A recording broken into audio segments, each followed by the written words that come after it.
बुद्धि में कहाँ है अपने में ये सरदारों के कितने बुरे दिन आ गए। ये जाट भी सलाह दे रहा है, ज्यादा सियाने मत बना करो जाटो। बुद्धि के मामले में तो जाट और सरदार साड़ू साड़ू हैं।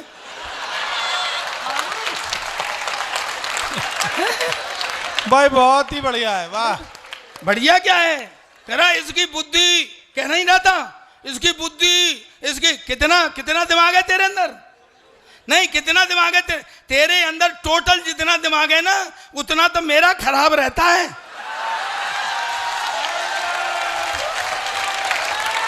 समझा?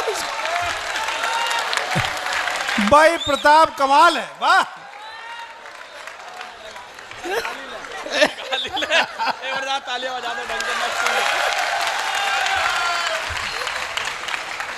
सरदार को कोई कुछ समझ ही नहीं रहा है। ऐसे वैसे लंबे पतले ऐसे सबका नंबर आ गया। एक बार तो मेरे गांव पहुंच गया, ये ढूंढते ढूंढते पंजाब में गांव पहुंच गया। तो वो गर्मी थी तो काले आदमी को गर्मी ज्यादा लगती है, मैं सही कह रहा हूं आपसे। तो एक जोहड़ तालाब के किनारे, तो वो तालाब में नहाने कूद पड़ा। तो उसमें से मेढक मछली कछुए सब बाहर आ गए। मैंने कह रहा क्या हुआ? बोले यार क्या अंदर डाल दिया है, अंधेरा ही अंधेरा हो गया है।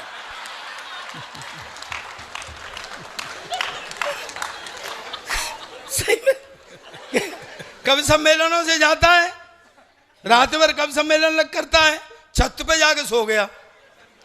पूरे मोहल्ले के कौवे कहाँ कहाँ कहाँ। दरअसल उनने समझा कि उनका कोई देवता मर गया।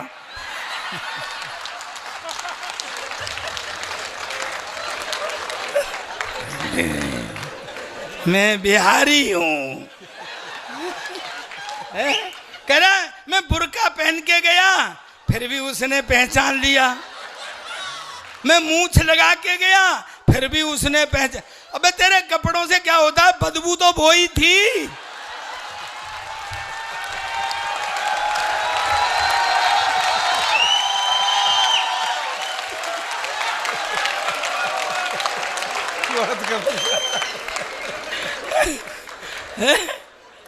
कोई सुन रहा है हमारी? श्रीमान जी आए, सक्तावत का सर कट गया है? सर कट जाए तो धड़ लड़ता है।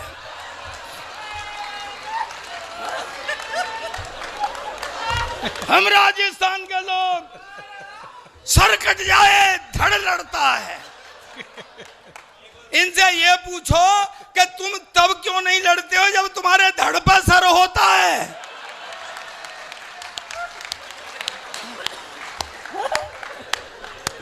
घर से आए लड़ने के लिए, नहीं लड़ रहे क्यों? कोई काटे तो लड़े, कोई काट नहीं रहा है तो लड़ नहीं रहे।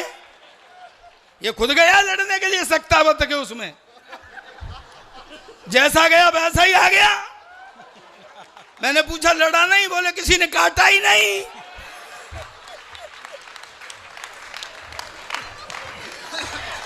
हो गई यार, हमारा नंबर नहीं ले रहे, बैठे इंतजार कर रहे हैं, हम पे चुटकुले पढ़ रहे हैं। बेटा तुमने जितना मुझे तंग किया है अब मैं उतना ही सबको तंग करूंगा। बस चलिए मस्ती करते हैं। बहुत पवित्र मंच है। मैं माँ सरस्वती को प्रणाम करता हूँ, भगवान महावीर स्वामी जी को प्रणाम करता हूँ और आदरणीय गुरुदेव जी को मैं प्रणाम करता हूँ, जिनके चरणों में दरअसल क्या है कि अगर माना जाए तो मैं भी दिगंबर हूँ। मेरे गुरु गुप्ती सागर जी महाराज हैं और ये सब मेरे मित्र जानते हैं। मेरा बहुत प्यारा मित्र है, छोटा भाई है विनीत, मेरा प्यारा मित्र प्रवीण, ये सब जानते हैं। और मेरा छोटा भाई ये तो मेरे साथ ही रहता है, सुदीप, हम साथ ही रहते हैं। दोस्तों आप जानते हैं कि सरदारों के घरों में क्या खाया पिया नहीं जाता, लेकिन मेरे घर में प्याज और लहसुन तक भी नहीं खाया जाता।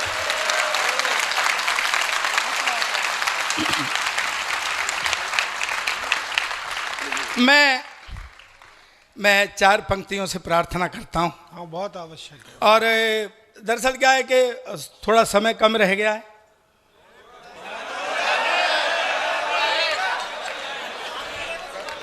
कवि सम्मेलन कितनी तारीख का था बताओ मुझे।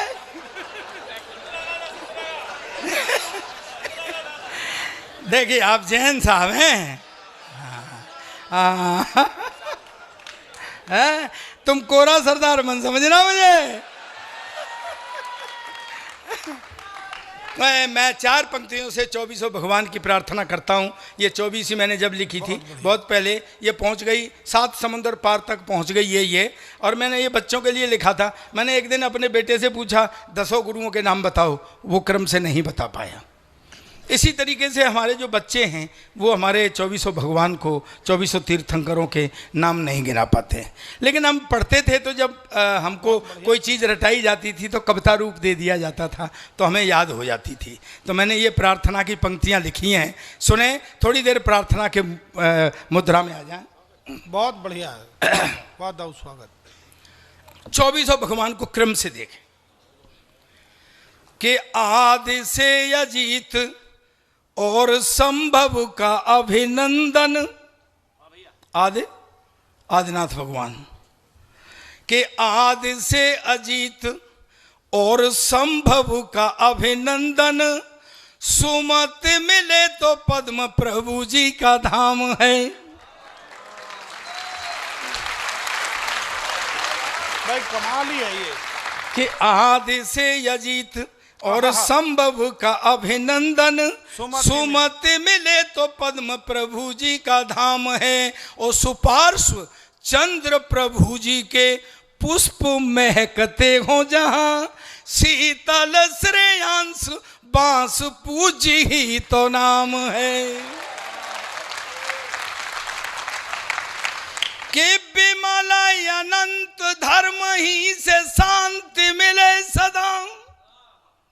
विमल अनंत धर्म ही से शांति मिले सदा। कुंत अरे है मल्लिनाथ निष्काम है। और मुनि सुब्रत नमे नेमिनाथ पार्श्व जी। महावीर स्वामी कोटि कोटि प्रणाम, कोटि कोटि प्रणाम।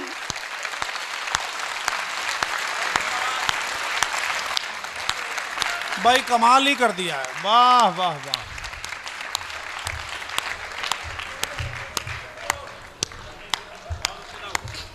ये प्रार्थना की पंक्तियां हैं, रिकॉर्ड हो गई हैं। देखिए इनसे ले लेना और बच्चों को जरूर। अब मैं एक बात ये आग्रह, एक परिचय देता हूं दोस्तों। जब हम घर में होते हैं, ये छोटे हमारे बच्चे बैठे हुए हैं, जब बच्चा खेल रहा होता है, गिर जाए या किसी तरीके से चोट खा जाए और वो रोने लगता है, तो हम तुरंत मातृत्व भाव में, वात्सल्य भाव में तोतले हो जाते।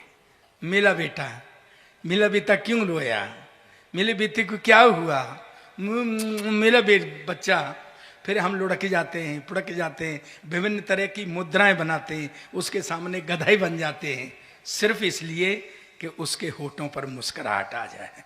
दोस्तों, मैं वही गधा हूं जो आपके होठों पर मुस्कुराहट देखना चाहता हूं, आपके होठों पर हंसी देखना चाहता हूं। दोस्तों मेरा ये शौक है और मैं एडिक्ट हूं, मैं नशेबाज हूं। और सच में मेरा नशा यह है कि मैं आपके चेहरों पर मुस्कुराहट देखना चाहता हूं, हंसी देखना चाहता हूं। आपका क्या नाम है भाई साहब? हाँ, तो ये तो तुमने मुझे पिछली साल भी बताया था। लोगों ने पार्टियां बदलनी, यार तुम नाम नहीं बदल सकते हैं? अच्छा मुझे एक बात बताओ, जो वो भाई साहब बैठे हैं, मुझे पता है, बस मुझे थोड़ा सा कंफ्यूजन ये है कि आपका मॉडल ऐसा है कि आप जुड़वा हैं।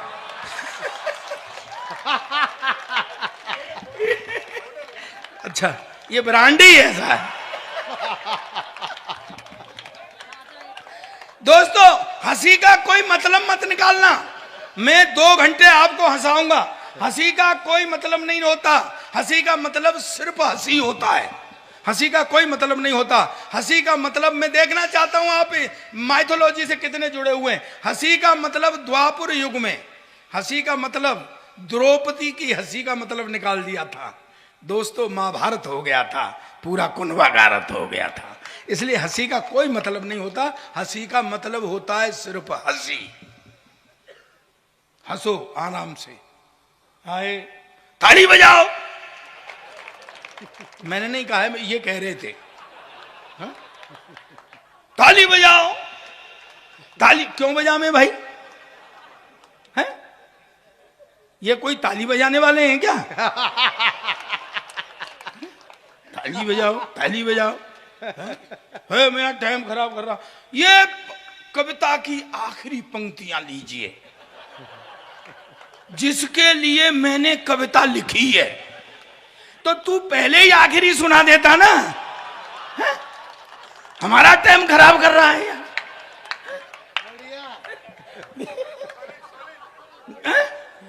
मस्ती की बात है सर। मैं एक बात बताऊं घनश्याम जी, ये चमक आपके वहां पड़ रही है और उसका रिफ्लेक्शन मुझे आ रहा है।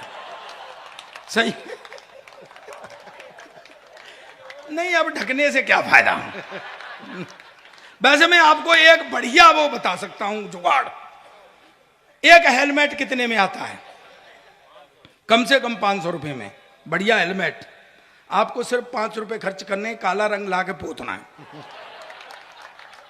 अगर कोई हवलदार रोक जाए तो मुझसे बात करना।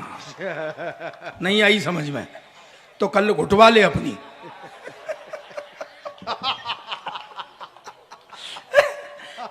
बिल्कुल मस्ती में। ये जो आई है, ये आई है, ये छोटे छोटे बच्चे। मैं तो बैठा बैठा, कौन सा शहर है ये? नापा सर। हैं? नापा सर। नापा सर तो मुझे पता है, तू कुछ और भी कह रहा था। आस पड़ोस के गांव बोल रहा था क्या? नहीं, मैं बैठा बैठा भगवान कसम ये सोच रहा था कि नापा सर के बच्चे अगर रोज इस टाइम तक जगते होंगे। आप गलत समझ रहे हैं भाई साहब। मेरा मतलब है कि सुबह स्कूल जाने में परेशान करते होंगे। क्या है? बच्चा एक मेरे पास भी है, पिछले 5 साल से एक ही क्लास में पढ़ रहा है। कल परसों मैंने बुला के कही, मैं बेटा कुछ पढ़ा लिखा कर। कहता पापा जब सारे पढ़ लिखे जाएंगे तो कोई सरदार भी रहेगा कि नहीं? और मैं कहा सारे सरदार आजकल सबसे ज्यादा पढ़े लिखे। देख ला इतना पढ़ा लिखा कोई प्रधानमंत्री नहीं आया जितना अपना सरदार था। कहता क्या खाक पढ़ा लिखा था, मैडम की बात मानता था। और मैं कहा मैडम की बात तो ये सारे ही सरदार मानते हैं, घर में किसी की नहीं चलती है। दोस्तों हिंदू माइथोलॉजी से एक टिप्पणी करता हूं, समझ में आ जाए तो मुझे तालियों से बताना, और नहीं समझ आए तो बिल्कुल मत बताना। समझ में आ गई तो मेरा सौभाग्य, नहीं समझ आई तो तुम्हारा सौभाग्य। ये मुझसे बोले यूसुफ जी, बोले क्यों भाई सरदार, तू बाहर तो बड़ा शेर बना रहता है, घर में जाके म्याऊं हो जाता है। अब मगा शेर तो मैं घर में भी रहता हूं, पर वहां माता सवार हो जाती है। बढ़िया है, हाँ माता की सवारी है। तो मैंने उससे कहा, मैंने बेटे कुछ भाइयों में उठने बैठने काबिल कर, कुछ ऐसा कर जिससे मेरा सिर ऊंचा हो। सुबह तड़के आ गया, बोले पापा भाई साहब भाई साहब भाई साहब भाई बैठो बैठो। कोठारी जी, हाँ मुझे पता है सर, आप चले गए तो मेरा क्या होगा। हैं? कुछ लोग आजकल सरदारों को काम पे लगा के निकल जाते हैं। मेरी नजर है आप पे। हाँ मैं वो वाला सरदार नहीं हूं जो आप सोच रहे हैं। तो क्या है,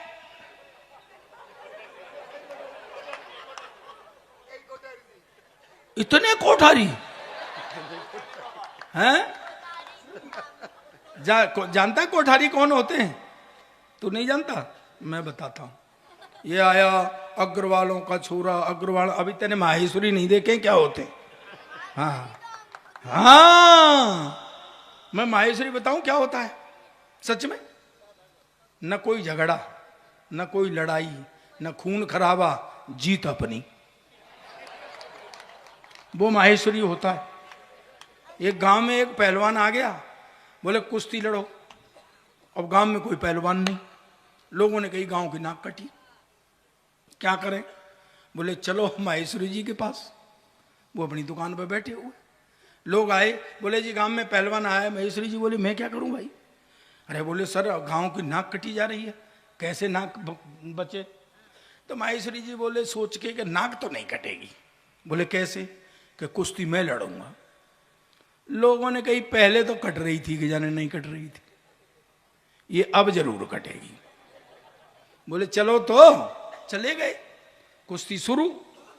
अब पहलवान तो पहलवान, मजे लेना मेरी बात का, पहलवान तो पहलवान, उनने माहेश्वरी जी को उठा के कंधे पर पटकने के लिए ले लिया। अब सीन ये बना कि पहलवान के कान के पास माहेश्वरी जी का मुंह पहुंच गया। उनने पहलवान के कान में कहा बेटा 5 लाख दूंगा, चित्त हो जा। पहलवान तो आंखें बदलने लग गया, बोले देख ले बेटा 5 कुश्तियों में भी नहीं मिल सकते। पहलवान की समझ में आ गई, उसने ऐसा दाव मारा उल्टा का खुद ही चित्त हो गया, गांव की नाक बच गई। ताड़ियां तो पीछे तक तब उठाना। दूसरे दिन पहलवान गया माहेश्वरी जी के पास, बोले लाओ 5 लाख। माहेश्वरी जी बोले काहे के? अरे बोले कल आपने अखाड़े में वायदा किया था 5 लाख दूंगा, चित्त हो जा, लाओ 5 लाख। माहेश्वरी जी बोले बेटा वो तो अखाड़ा था, तू अपना दाव चल रहा था, मैंने अपना दाव।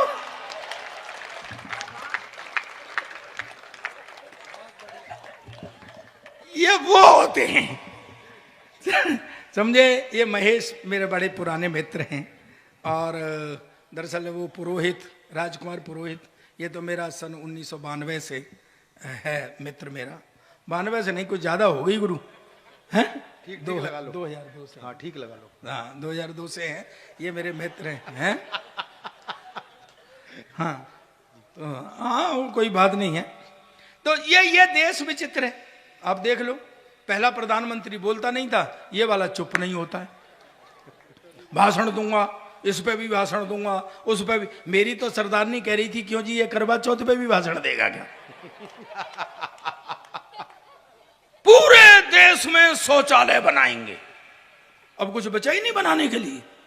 फिर वहां गए जम्मू कश्मीर, न खाऊंगा न खाने दूंगा। तो क्यों भाई, जब तुम खाओगे नहीं और खाने भी नहीं दोगे तो शौचालय बनवाने की जरूरत क्या है? सर ये देश विचित्र है। मैंने भाई बेटे से कहा, मैंने बेटा कुछ पढ़ाई लिखाई में ऐसा कर जिससे मेरा सिर ऊंचा हो। तो सुबह तड़के आ गया, बोले पापा आज मेरे स्कूल में एनसीसी वाले अफसर ने आना है लड़का सेलेक्ट करने के लिए, भाई कुछ जनरल नॉलेज के बारे में बता दे। मैंने कहा बेटा एनसीसी वाले अफसर तो रिटायर मिलिट्री अफसर होते हैं, देशभक्ति की बात ज्यादा करते हैं। तेरे से ये भी पूछ सकते हैं देश आजाद कब हुआ था, तो तू बता देना सन 1942 में। तैयारी सी होने लग गई थी, 47 में हो गया था। और ज्यादा से ज्यादा तेरे से ये पूछ सकते हैं कि भाई इसमें योगदान किसका किसका था, तो तू बता देना। वैसे तो सारी पब्लिक का ही योगदान था, पर नेहरू, गांधी, चंद्रशेखर, भगत सिंह जैसे लोगों का सबसे ज्यादा था। पर भाई जी वो तो बेड़ा गर्क कर आया। दरअसल उस अफसर ने उससे सवाल ही कुछ और पूछ लिया। देखो बेटे तेरा जन्म कब हुआ था? कहता जी सन 1942 में तो तैयारी सी, और 47 में हो गया था। कहता जी अब आप मुझसे ये पूछोगे कि इसमें योगदान किसका किसका, तो वैसे तो सारी पब्लिक का ही योगदान था, पर नेहरू एक कांग्रेसी नेताओं का सबसे ज्यादा था। और मैं पिटे मुंह तेरे, तू जिनकी बात करता है, मैं पता है भगत सिंह जी जब तेरी उम्र के थे क्लास के मॉनिटर बन गए थे, तू साले बन सकता है? कहता पापा मेरी उम्र के तो क्लास के मॉनिटर बन गए थे, पर जब तेरी उम्र के थे ना तो फांसी पर चढ़ गए थे। हमेशा उल्टी पुल्टी बात करता है। एक दिन क्लास में शोर हो रहा, मास्टर ने खड़े होके कहा कौन उल्लू का पट्टा है खड़ा हो जाए, तो मेरा बेटा ही खड़ा हो गया। मास्टर ने कहा तू उल्लू का पट्टा है? कहता नहीं जी आप अकेले खड़े अच्छे नहीं लग रहे थे ना। अब हाँ हाय करते रहोगे, तालियां भी बजाओगे। सर ये देश विचित्र है, क्या बोल रही हो? पीछे कैसी सजावट दिख रही है? तुम बैठी हो, मैं बैठा था, बिल्कुल ऐसे लग रही थी राम रहीम की गुफा। बीच में मत बोलो, 12 से बाद हो गए, अब मेरी कोई गारंटी नहीं है। अब कह रहे 12 बज गए, 12 बज गए। बेटा अब सरदार को 12 बजने की जरूरत नहीं है, अब तो 12 बजने के लिए सरदार की जरूरत है। भाई सरदार तो जब खड़ा हो जाए तभी 12 बजे समझो, और नहीं बजेंगे तो मैं बजा लूंगा। बेटा बैठ जा मेरे लाल, बैठ जा, बैठ जा, नीचे नीचे बैठ जा, बैठ जा।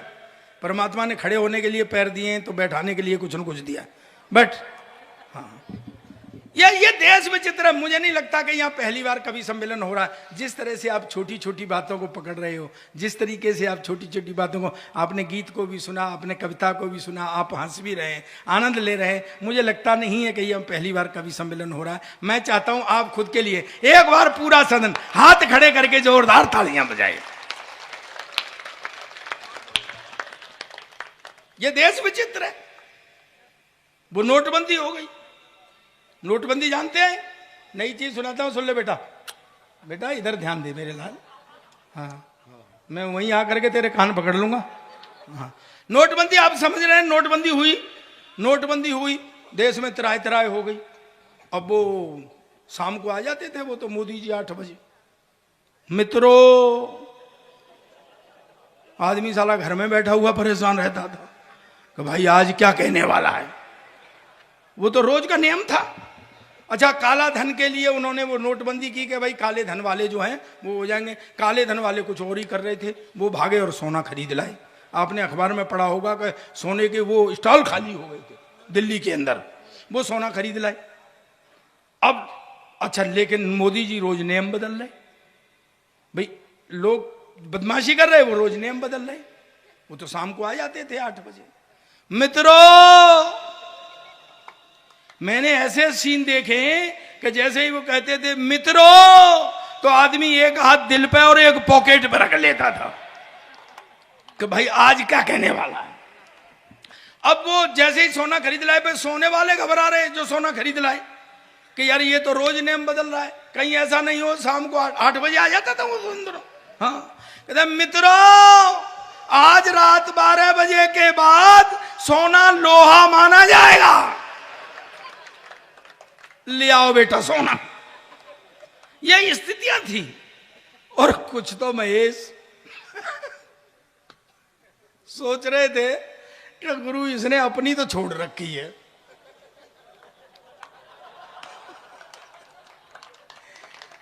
ये भी हो सकता है कि किसी शाम को 8 बजे आता था। मित्रों आज रात 12 बजे के बाद आपकी पुरानी पत्नी का टेंडर समाप्त होता है।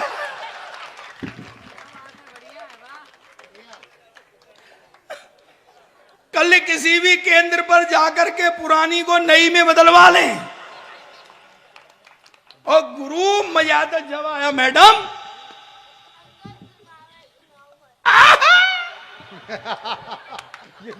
मजा आ गया।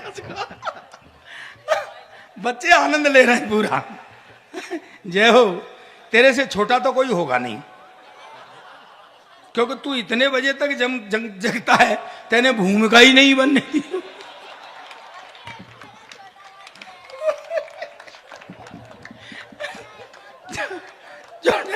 मैं मस्ती के मूड में आया, ताली भैया भाई साहब, आप ताली कोने में नहीं बजा रहे। आनंद की मुद्रा है, बिल्कुल आनंद बांट करके जाऊंगा बरसा करके। वो मोदी छूट गया मेरे हाथ से। हाँ तो वो अच्छा क्या हुआ कि लोगों को पैसे नहीं मिल रहे थे वापस, तो फिर उन्होंने एक दिन कुछ दिनों के लिए नियम दिया कि जितने जमा करोगे उसके 50% मिल जाएंगे। आया था ना? मैं बड़ा खुश हुआ कि जो जमा करोगे उसका 50% मिलेगा। मैंने कहा गुरु सरदारनी 40 की है।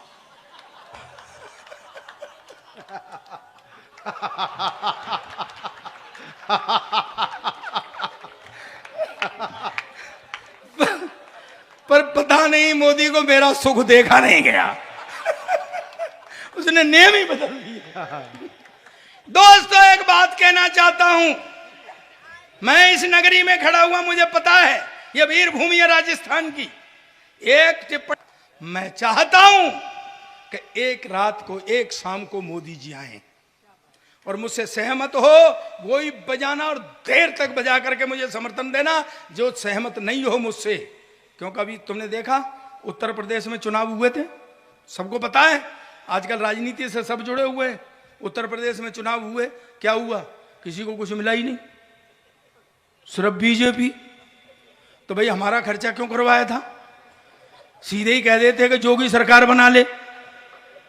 और ऐसे ही ऐसे लोग इकट्ठे हो गए आकर के, वो जोगी भाई उसने तो जिंदगी में कभी कुछ किया नहीं है। उसने एक वो बनवा दी,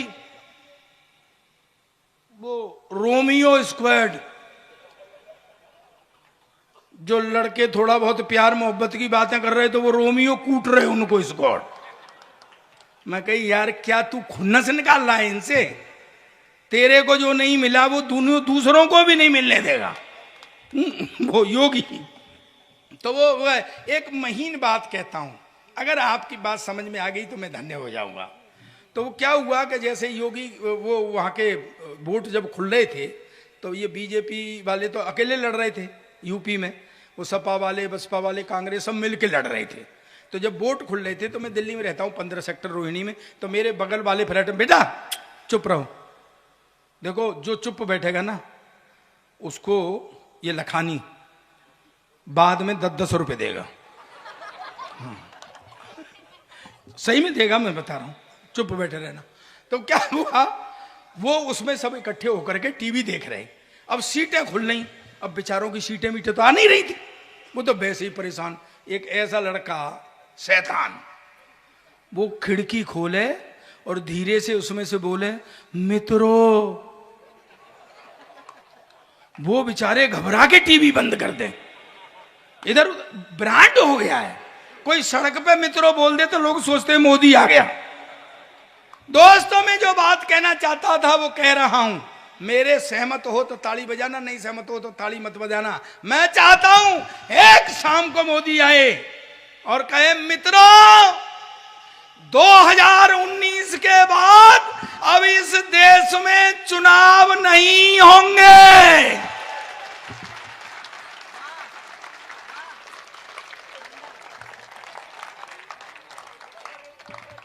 काम ही खत्म, भी रोज के लफड़ा खत्म। पर मेरे संग तो पंगे लगे रहते। एक अंग्रेज आया मुझसे बोला, सरदार जी तुम्हारा देश बहुत गरीब। मैं पहली बात तो ये देश गरीब नहीं, और है तो साले तुमको क्या मतलब है? बोले नहीं, क्या तुम हो यूज एंड थ्रो वाले, और हम इंडियंस मिनिमम इनपुट से मैक्सिमम आउटपुट लेने वाले। मुझसे बोला, सरदार जी तुम हिंदुस्तान की इतनी हिमायत, देखो ये मेरा ब्रांड है, ये मेरे मुंह से पहले भी आपने कभी सुना हो, शायद किसी टीवी चैनल पर सुना हो, किसी दूसरे के मुंह से भी सुना हो। ये हमारा ब्रांड है, मस्ती में लेना, मैं हंसाते हंसाते देशभक्ति करूंगा। और क्यों दोस्तों, जब हम हंसते हंसते फांसी चढ़ सकते हैं तो क्या हंसते हंसते अपनी बातें नहीं कर सकते हैं? हंसते हंसते अपनी कविताएं नहीं पढ़ सकते हैं? अंग्रेज एकदम से मेरे से बोला, सरदार जी तुम हिंदुस्तान की इतनी हिमायत करते हो, तुम हिंदुस्तान के बारे में क्या जानते हो? मैंने कहा मेरा देश है हिंदुस्तान, मेरा वतन है हिंदुस्तान, मैं नहीं जानूंगा तो तू जानेगा क्या? बोले बताओ तुम्हारा राष्ट्रीय पक्षी? मैंने कहा मोर। बोले राष्ट्रीय पशु? मैंने कहा शेर। बोले राष्ट्रीय झंडा? मैंने कहा तिरंगा। बोले हाँ तुम फंस गया ना, उसमें 3 रंग होते हैं। ऊपर सैफरन कलर जो केसरिया है वो हिंदू का है, सफेद रंग क्रिश्चियन का है, हरा मुसलमान का है, तुम तो सिख है, तुम्हारा झंडे में क्या है? अब मैं क्या उल्लू के पट्टे अंग्रेज, तुझे कौन समझाए? ये जो झंडे में डंडा है ये साले तेरे बाप का है क्या? पर भाई जी अंग्रेज तो मेरे पीछे ही पड़ गया। एक्चुअल क्या है, अंग्रेजों ने हमारे यहाँ राज्य किया है, वो अभी भी हमको भोला वाला हिंदुस्तानी समझते हैं। वो ये नहीं समझते कि अब हम उनके बाप हो गए। वो मुझे नीचा दिखाना चाहता था। एक फल वाला खड़ा हुआ था, उससे बोला व्हाट इज दिस, ये क्या है? फल वाले ने सोचा ये लेगा। बोले सर ये बनाना है, बनाना केला। बोले व्हाट, तुम्हारे देश में इतना इतना बड़ा केला? हमारे देश में इतना इतना बड़ा केला। फल वाले ने मेरी तरफ देखा, मैंने कहा भाई विज्ञान का जमाना है, हो सकता है कोई वैरायटी आ गई हो। उन्हें फिर इशारा किया, व्हाट इज दिस, ये क्या है? बोले सर ये एप्पल है, एप्पल सेब। बोले व्हाट, तुम्हारे देश में इतना इतना बड़ा सेब? हमारे देश में इतना इतना। मेरी भी देशभक्ति जागी, मैंने उठा के तरबूज कंधे पे, बोला ये क्या है? मैंने कहा हमारे यहाँ का अंगूर है। अब बता साले तेरे यहाँ कितना बड़ा अंगूर होता।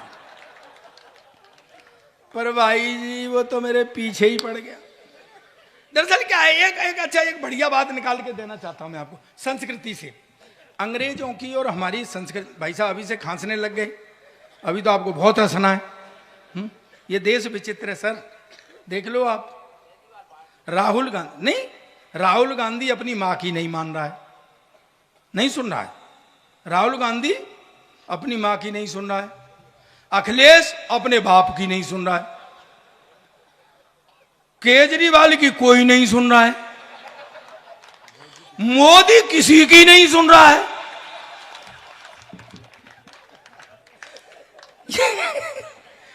ये देश विचित्र है भाई।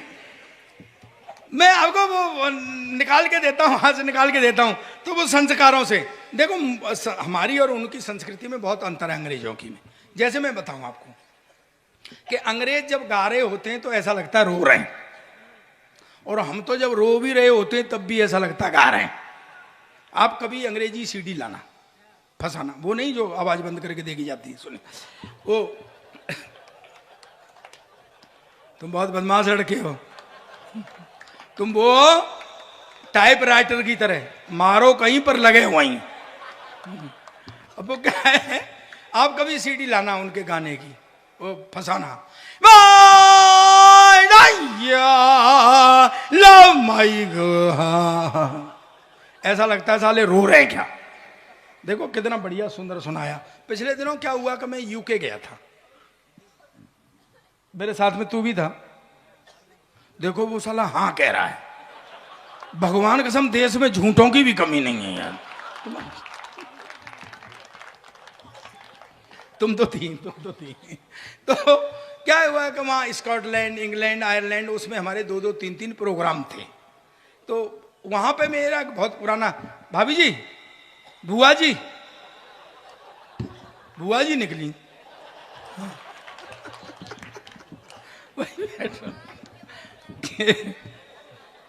आप अकेली आई हैं कि फूफा भी संग आए हैं? थोड़ा सुन लो, थोड़ा मस्ती में सुन लो, आनंद से।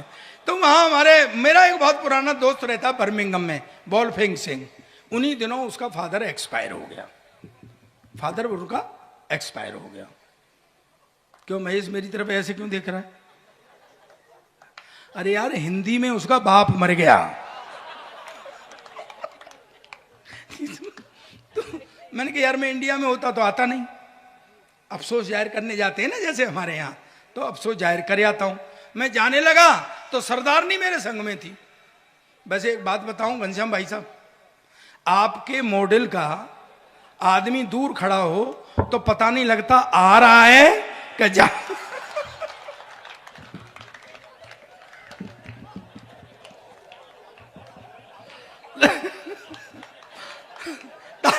ताली बजाइए मेरे मित्र के लिए, ताली बजाइए। तो मैं जब जाने लगा तो सरदारनी मेरे संग में थी। बोली जी मैं भी चलूं? मैं कहा चल। और हम चले गए। जिसका फादर एक्सपायर हुआ था वो खड़ा हुआ, वोल्फिंग सिंह। अंग्रेज आ रहे और अपने तरीके से अफसोस जाहिर कर रहे। I am very sorry your father expired. चला गया। दूसरा आया, your father has dead, I am very sorry. मैं खड़ा खड़ा सोच रहा, मैं क्या भाई ये सॉरी क्यों बोल रहे हैं? इसका बाप इन्होंने मारा है क्या? भाई साहब इधर सरदारनी शुरू हो गई। अबे तू कहां चला गया वे, मेरे पप्पू के पापा के दोस्त के बापू। भाई साहब अंग्रेज ने पुलिस बुला ली कि साले हमारा बाप मर गया और तुम्हें गाने सूझ रहे हैं। सर मेरे संग पंगे लगे रहते हैं। एक बढ़िया बात बता रहा हूं, थोड़ा सा आई क्यों ऊंचा करना, कि मैं पिछले दिनों लाफ्टर के लिए जब मैं बॉम्बे चला गया तो सरदारनी ने सोचा ये गया कहां। एक दिन फोन किया, कहाँ है तू? मैं कहा बॉम्बे। कि बॉम्बे क्या कर रहा है? मैं कहा लाफ्टर कर रहा हूं। अच्छा, वो बगैर पढ़ी लिखी जट्टी है, उसकी समझ नहीं आई। बोले क्या कर रहा है? अरे मैं कहा लोगों को हंसा रहा हूं। कहती घर आ जा, ये बच्चे रो रहे हैं, पहले इन्हें रख ले। जब मैं लाफ्टर चैंपियन बना तो मुझे एक जर्मनी से फोन आया कि यहाँ और हंसाओ। मैं कहा यार मेरे को जर्मन तो आती नहीं है, मैं कैसे हंसाऊंगा? तो हमारा सुरेंद्र है ना, सुरेंद्र, तबड़ तबड़ तबड़, कौन कौन जानता है? ओबे मर गई, सुरेंद्र की तो मुझसे भी ज्यादा टीआरपी है। हाँ, तो वो जाके आया था। मैंने कहा सुरेंद्र जर्मनी? बोले कुछ नहीं पाजी, थोड़ा आई की ऊंचा करना, मस्ती आएगी आपको। बोले कुछ नहीं पाजी, थोड़ा सा लंबा कर दो, जर्मन हो जाती है। मैं कहा कैसे? कि जैसे मैं कहूँ पाजी तुहाडा की हाल है, मैं कहा जर्मन। कहता पाजी तुहाडा की हाल है। मैं कहा हो गई जर्मन? बोले हाँ। कोठारी जी मैं इसी के भरोसे जर्मनी चला गया। मां में उतरा, सामने एक रेस्टोरेंट था, मैं कुछ खा लूंगा और जर्मन भी टेस्ट हो जाएगी। मेरे पास बैरा आया, मैं कहा मेरे लिए एक गिलास पानी ला। वो पानी ले आया। अबे मैं कहा गुरु जर्मन तो चल गई। मैं कहा मेरे लिए एक पिज्जा ला। वो पिज्जा ले आया। मैं कहा गुरु यही है जर्मन। मैं बैठ करके खाने लगा तो वो ऐसे खड़ा हुआ था काउंटर के पास, वहीं से मेरी तरफ देख के बोला सरदार जी आपको और क्या चाहिए? साला मुझे कुछ शक हुआ। मैं कहा तू इधर आ। मैं तू कहाँ का रहने वाला है? कहता मैं बठिंडे का।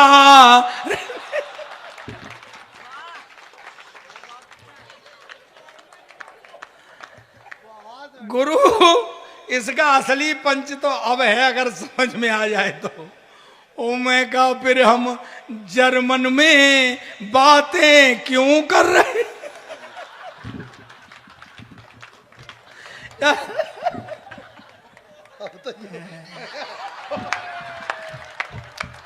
उड़ गया।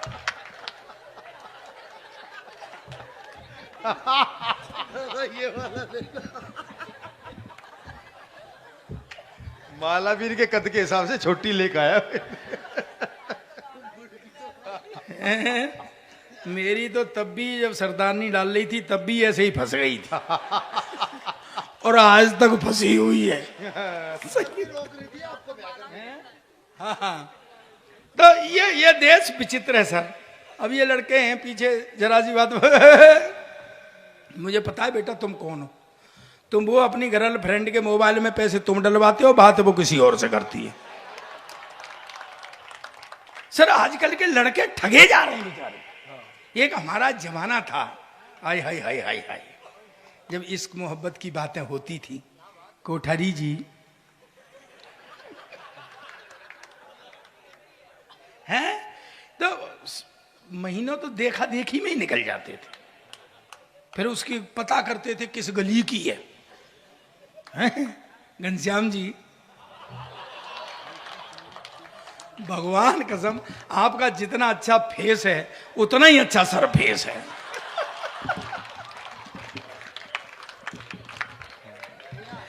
अच्छा एक चीज और है, ये करवा चौथ को सारा दिन टोपी पहन के बैठते, कभी घरवाली चांद को देख के बर्तन ना तोड़ दे। बात तो सही है, बात मेरी उठा ली थे। चलो तो मैं कहा था यार, जर्मन तो पूरी हो गई। ये वो चिट्ठियां, क्या चिट्ठियां लिखा करते थे। आय हाय हाय हाय हाय, क्या चिट्ठियां लिखा करते थे, कलेजा निकाल के रख देते थे। आज तो तुम्हारा जमाना है, वो मोबाइल आ गए, एक सेकंड भी नहीं गया, उनने खोल के देखा।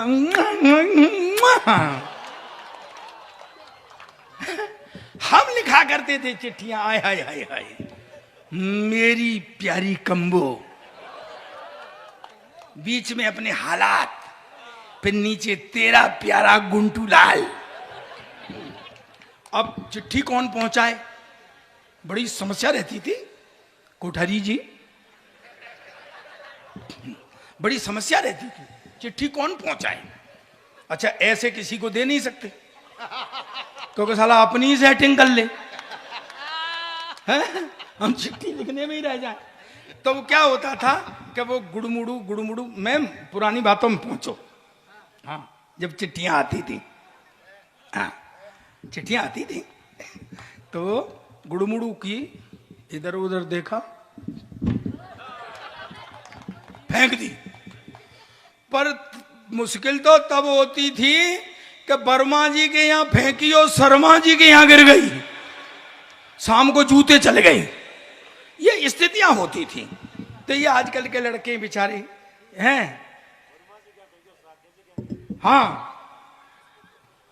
मेरी तो किसी के यहाँ नहीं गिरी आज तक, मैं इतना मुकद्दरहीन हूं समझे। मैं तो अभी भी इनसे कह दो कि गिरवा लेना तो मैं भगवान कसम तर जाऊंगा, हैं? और चिट्ठी तुम लिख देना। बिना पढ़े लोग दूसरों पे ही लिखवाते थे। छोटा होने के नुकसान, छोटा होने के नुकसान। हाँ तो क्या हुआ, नहीं छोटा होने का तो ये एक बात बताऊं तुझे, तू ये भी मन समझे, हाँ तू छोटा छोटा का, हिंदुस्तान का पहला सरदार हूं जो खड़े होकर भैंस का दूध निकालता हूं।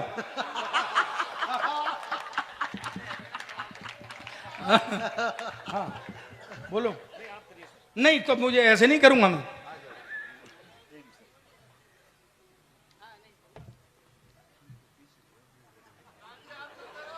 नहीं ऐसे कैसे बोलता है, मैं सीधा कैसे चलूं, उसको सीधा करो पहले।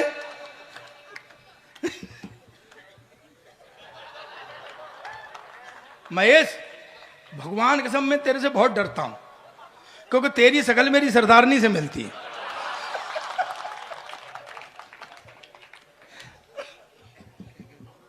बस मूंछों का अंतर है, तेरी छोटी छोटी यूं है, वो तान के रखती है। तो आनंद की मुद्रा।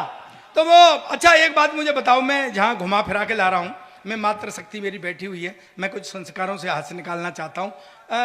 आप करवा चौथ जानते हैं, यहाँ होती है ना, अगर होती है तो मुझे ताली बजा के बताओ। तू क्यों बजा रहा है, तू रखता है क्या करवा चौथ को, पीटने लग जाता है। हैं तो क्या हुआ, ये आजकल के बच्चे, कोई लड़की जरा सी हंस के बात करने लग जाए तो समझते हैं साले प्यार हो गया, फिर गलियों में गाते घूमते मेरा मन डोले मेरा तन। 2 दिन बाद वो फटकार देती है चल बाहर, तो फिर मुंह लटका के खड़े हो जाते हैं। फिर वहां लिखते हैं सार्वजनिक शौचालय में टीना आई लव यू, यानी इन्हें ये भरोसा रहता है कि टीना और कहीं जाए चले जाए पर इसे पढ़ने के लिए यहां जरूर आएगी। सर एक हमारा जमाना था जब शादी से पहले लड़की नहीं दिखाते थे, कहाँ दिखाते थे। अच्छा सही बताना ताऊ जी, आपने देखी थी? देख लो मना कर रहे हैं, और अगर आप देख लेते,